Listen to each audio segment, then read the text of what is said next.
এটা একটা নৌকা যা দেখতে সাধারণ সাবমেরিনের মতো, কিন্তু কাজ একদম ভয়ঙ্কর। তবে এটা কোনো যুদ্ধের অস্ত্র না, বরং মাদক চোরাচালানের জন্য বানানো এক অদ্ভুত যান।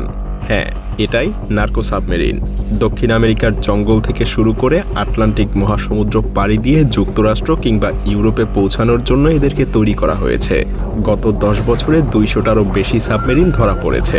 কিন্তু আপনি কি জানেন, ধরা পড়ার সংখ্যার চাইতেও শত শত গুণ বেশি সাবমেরিন এখনও গোপনে চলাচল করছে।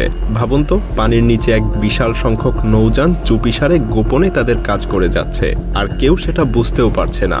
আধুনিক তথ্য প্রযুক্তির যুগে যেখানে যুদ্ধ বিমান, যুদ্ধ জাহাজগুলো পর্যন্ত ধরা পড়ে, সেখানে জঙ্গলে বানানো একটা ছোট্ট সাবমেরিনকে কেউ শনাক্ত করতে পারে না। এমনকি আমেরিকার নৌবাহিনী প্রতিনিয়ত এই সাবমেরিনের কাছে ব্যর্থ হয়ে আসছে। কেন? কিভাবে এরা এত সফল? তো চলুন পানির নিচের এই রহস্য থেকে একটু ঘুরে আসা যাক। প্রতি বছর হাজার হাজার টন কোকেন চোরাচালান হয় দক্ষিণ আমেরিকা থেকে যুক্তরাষ্ট্র আর ইউরোপে। পুলিশ আর কোস্টগার্ড যতই সতর্ক থাকুক, এর বিশাল অংশ ঠিকই পৌঁছে যায় তার নির্দিষ্ট গন্তব্যে। ধরা পড়া মাদকের পরিমাণ বড় হলেও চোরাচালানকারীদের চালাকি যেন আরও বড়। প্রথম দিকে এই নার্কো সাবমেরিনগুলো খুব সাধারণ আর স্বল্প দূরত্বের যাত্রার জন্য তৈরি করা হতো, কিন্তু সময়ের সাথে সাথে চোরাচালানকারীরা আরও উদ্ভাবনী আর আধুনিক হয়ে উঠেছে। আজকের দিনগুলোতে জঙ্গলের গভীরে লুকানো গোপন শিপইয়ার্ডে তৈরি হয় অত্যাধুনিক সাবমেরিন, যা হাজার হাজার মাইল পর্যন্ত পাড়ি দিতে পারে। কার্টেল আর আইন শৃঙ্খলা বাহিনীর এই যুদ্ধ যেন এক চিরন্তন ইঁদুর বিড়ালের খেলা। কার্টেল নতুন নতুন পদ্ধতি আর প্রযুক্তি উদ্ভাবন করে, আর পুলিশ এবং কোস্টগার্ড সেই সমস্ত থামাতে নতুন নতুন কৌশল নিয়ে আসে। কিন্তু এটাই তো চ্যালেঞ্জ, কার্টেলগুলো এতটা দক্ষ আর আধুনিক কিভাবে হয়ে উঠেছে। চলুন এবার সেগুলোর গভীরে যাওয়া যাক। যদিও চোরাচালানের শুরুর দিকে নার্কো সাবমেরিনগুলো ছিল বেশ সহজ নকশার। এগুলো খুব বেশি জটিল কিছু ছিল না। 46 ফুট লম্বা, যা সমুদ্রের পানির নিচে কিছুটা লুকিয়ে চলতে পারত। এর মাথা পানির নিচে থাকতো আর রং এমনভাবে করা হতো যেন সমুদ্রের সাথে মিশে যেতে পারে, ফলে রাডারের চোখ এড়িয়ে চলতে পারত এই সাবমেরিন। কিন্তু এর ভেতরটা কেমন? এক কথায় মোটেও আরামদায়ক না। ক্রুরা থাকতো খুবই সংকীর্ণ জায়গায়। পেছনে থাকতো ডিজেল ইঞ্জিন, মাঝখানে ক্রুদের ঘুমানোর জন্য ছোট্ট জায়গা, আর সামনে মাদকের ব্যাগ।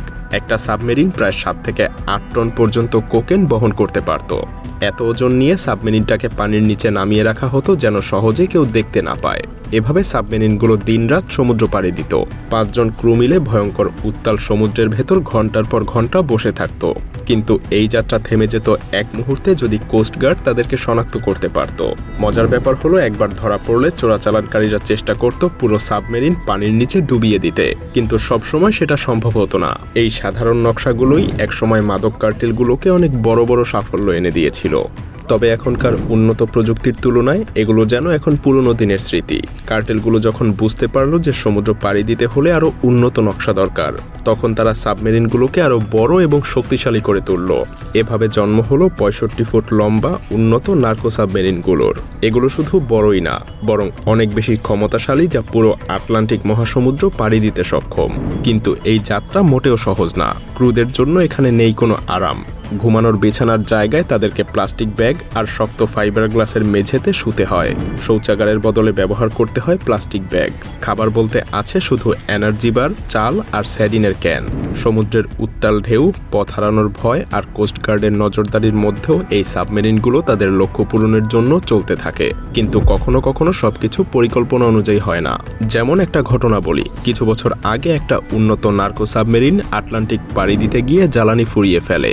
2 সপ্তাহের যাত্রা 1 মাসে রূপ নেয়। এরপর তারা চেষ্টা করে অন্য কার্টেলের নৌযানের সাথে যোগাযোগ করতে, কিন্তু তারা সেটাতেও ব্যর্থ হয়। শেষমেশ তারা সাবমেরিনটাকে ডুবিয়ে দিয়ে পালানোর চেষ্টা করে, কিন্তু শেষমেশ আইন শৃঙ্খলা রক্ষাকারী বাহিনী তাদেরকে ধরে ফেলে। তবে যখন উন্নত সাবমেরিনও ধরা পড়ার ঝুঁকিতে পড়ল, তখন কার্টেলগুলো তৈরি করলো স্নরকেল সাবমেরিন। এটা এমন এক নৌযান যা পুরোপুরি পানির নিচে ডুবে চলতে পারে। শুধু উপরের দিকে থাকে ছোট্ট একটা পাইপ। এই পাইপ দিয়ে বাতাস ঢোকে আর ইঞ্জিন ঠান্ডা রাখে। এই 65 ফুট লম্বা সাবমেরিনগুলো ফাইবার গ্লাস দিয়ে তৈরি, যাতে সেগুলো সহজে রাডারে ধরা না পড়ে। এটা প্রায় 8 টন পর্যন্ত কোকেন বহন করতে পারে, এবং এগুলো এতটাই গোপনীয় যে সমুদ্রে কোনো স্নরকেল সাবমেরিন এখন পর্যন্ত ধরা পড়েনি। সত্যি বলতে জঙ্গলের ভেতরে এ ধরনের উন্নত নকশার সাবমেরিন তৈরি করা আসলেই অবিশ্বাস্য। কার্টেলরা যেন সবসময় আরও এক ধাপ এগিয়েই থাকে। মজার ব্যাপার হলো, যখন স্নরকেল সাবমেরিনের উন্নত প্রযুক্তি সবার নজর কাড়ছিল, তখন কার্টেল আরেকটা বিপ্লবী ধারণা নিয়ে আসে। বৈদ্যুতিক সাবমেরিন, এটা যেন একদম নীরব আর পুরোপুরি অদৃশ্য চোরাচালানের এক মেশিন। ৩৯ ফুট লম্বা এই সাবমেরিনে কোনো ডিজেল ইঞ্জিন নেই, এটা পুরোটাই চলে 10 টন ব্যাটারির শক্তিতে। এই ব্যাটারি চালিত সাবমেরিন 12 ঘন্টা পর্যন্ত 5 কিলোমিটার প্রতি ঘন্টা গতিতে চলতে পারে। যদিও এর গতি কম, কিন্তু এটা পুরোপুরি পানির নিচ দিয়ে চলতে পারে এবং বড় নৌযানের সাথে যুক্ত হয়ে বেশি দূরত্ব পাড়ি দেয়।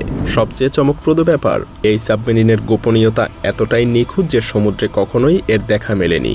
শুধু কলম্বিয়ার জঙ্গলে মাত্র একটা সাবমেরিন পাওয়া গিয়েছিল। কার্টেলরা এটাকে শেষ অস্ত্র হিসেবে তৈরি করে রেখেছে, যা ধরা পড়ার সম্ভাবনা প্রায় শূন্যের কাছাকাছি। তবে যখন আপনি ভাববেন কার্টেলের এসব জটিল মেশিনগুলো হয়তো শুধু প্রযুক্তির গুণ, তখনই সামনে আসে আরেকটা নাম, অস্কার মরেনো রিকার্ডো। তাকে বলা হয় নার্কো সাবমেরিনের রাজা। Drugs and disappearing. Here's tonight's Marshall's Most Wanted. 38-year-old Ricardo Moreno served 41 months in prison for a felon in possession of a firearm. জঙ্গলের গভীরে নদীর পাড়ে লুকানো শিপইয়ার্ডে এই মানুষটা তৈরি করত এমন এক সাবমেরিন যা হাজার হাজার মাইল পর্যন্ত পাড়ি দিতে সক্ষম। তার তৈরি সাবমেরিনগুলো যেন কার্টেলের জন্য সাফল্যের টিকিট ছিল। কিন্তু 2022 সালে রিকার্ডোর দিন শেষ হয়। বহুদিন ধরে আইনশৃঙ্খলা বাহিনীর চোখ ফাঁকি দিয়ে কাজ চালালেও একদিন কলম্বিয়া এবং আমেরিকার যৌথ বাহিনীর অভিযানে ধরা পড়ে রিকার্ডো। তার এই গ্রেফতার কার্টেলদের জন্য একটা বড় ধাক্কা ছিল। অস্কার মরেনো রিকার্ডোর গ্রেফতার হয়তো নার্কো সাবমেরিনের একটা মাত্র অধ্যায়ের সমাপ্তি, কিন্তু এর মানে এই না যে এর লড়াই শেষ। কার্টেলরা কখনো থেমে থাকে না, তারা প্রতিবার নতুন উদ্ভাবনী শক্তি নিয়ে আবার ফিরে আসে।